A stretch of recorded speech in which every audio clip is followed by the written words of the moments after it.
யுகத்தில் திசை தெரியாமல் நின்றே உன் கதிர்வேல் ஒளியில் என் பாதை கண்டே கூகுள் தேடலில் கிடைக்காத அமைதி உன் சரவணபவ மந்திரத்தில் கண்டேன் நிம்மதி.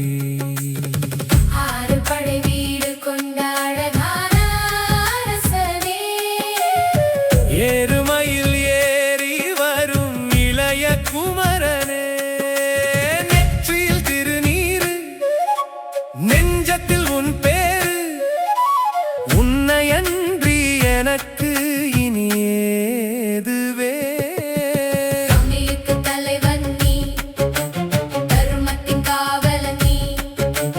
எளியவர் துயரம் தீர்க்கும் இன்பராகம் நீ, மலைமேல் அமர்ந்திருக்கும் மகாசக்தி பாலனே, எம் குலம் காக்க வந்த ஞான வேள்வி